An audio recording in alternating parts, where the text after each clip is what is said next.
एक ताकतवर बादशाह था, ताकत और दौलत के नशे में अंधा। वो अपनी रियासत पर सख्ती और जबर करता, जंग जीत कर लोगों को जबरदस्ती अपने लश्कर में शामिल कर लेता, औरतों और मर्दों को जोड़कर गुलामी में धकेल देता। जिस दूसरी रियासत को वो फतह करता, वहां के लोगों को कैदी बनाकर कड़ी मेहनत पर लगवा देता, पहाड़ खदवाकर जहां से सोना और कीमती चीजें निकलवाई जाती। महल सोने चांदी से जगमगाता, खजाने लबरीज, मगर सड़कों पर लोग भूखे, बच्चों की आंखों में उम्मीद नहीं।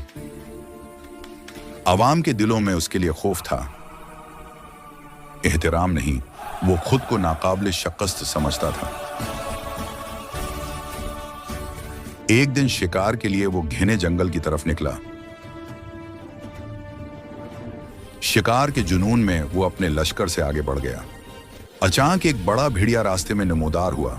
घबराकर वो घोड़े को एड़ लगाता, मगर रफ्तार में घोड़ा पत्थर पर फिसल कर टूटा। बादशाह जबरदस्त झटके के साथ जमीन पर जा गिरा। भेड़िया पीछे था, आगे खाई थी। बचने की खातिर उसने खाई में छलांग लगाई। नीचे तेज बहता पानी उसे ले गया और वो एक सुनसान वीरान किनारे पर पहुंचा। 3 दिन तक भूख, प्यास और सर्दी ने उसका बदन कमजोर कर दिया। आखिरकार वो बेहोश जमीन पर पड़ा रहा। जब एक कबीला वहां से गुजरा, लोगों ने न्यासे पाया तो खौफजदा भी हुए और रहम भी। कुछ ने उसके सांस चेक किए। एक बढ़िया ने जड़ी बूटियों से इसकी टूटी टांग पर पट्टी बांधी और आहिस्तगी से उसे उठाकर अपने गांव ले गए। गांव सादा मगर पर मसरत था। न बड़े महल्लात, न खजाने, मगर लोग मिलकर काम करते, खेतों में हाथ बटाते, एक दस्तरख्वान पर सब साथ खाते। बादशाह ने पहली बार देखा कि खुशी दौलत में नहीं, बाहमी प्यार, शुक्रगुजारी और मिलजुल कर जिंदगी गुजारने में है।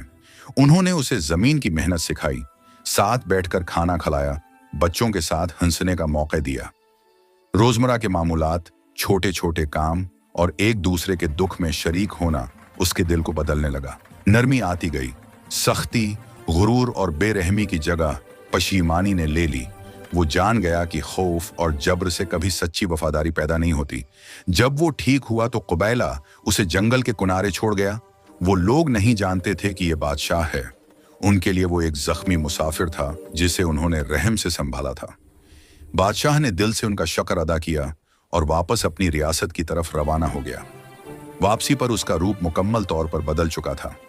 उसने फौरन हुक्म दिया कि जो लोग जबरन फौज में लिए गए थे या कानों में काम कर रहे थे, उन्हें आजाद किया जाए। कैदियों को रहा किया गया। उनके घरों की मरम्मत के लिए अनाज और सामान भेजा गया। खजाने खोल दिए गए और नाने रोजी लिए हुए खानदानों में बांटे गए। सिपाहियों को हिदायत मिली कि अब वो अवाम के तहफ़्फ़ुज़ के लिए काम करें, जुल्म के आले के तौर पर नहीं।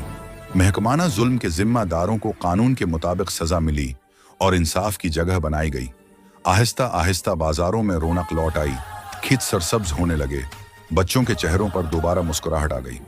लोग अब अपने बादशाह को खौफ की नजर से नहीं देखते थे, वो उसे मोहब्बत और इज्जत से देखने लगे। पड़ोसी मुल्क जो पहले दुश्मन थे, अब इम्न और तिजारत के लिए आ गए। बादशाह ने समझ लिया कि असली ताकत दिल जीतने में है, तख्त जीतने में नहीं। ये कहानी हमें बताती है कि ताकत और दौलत का निशा इंसान को तन्हा और अंधा कर देता है, मगर रहम, शुक्रगुजारी और दूसरों की मदद इंसान को हकीकी सुकून और इज्जत अता करती है। जो इंसान अपने आमाल बदल लेता है, अपने लोगों के दुख में शरीक हो जाता है, वही सच्चा रहबर बनता है।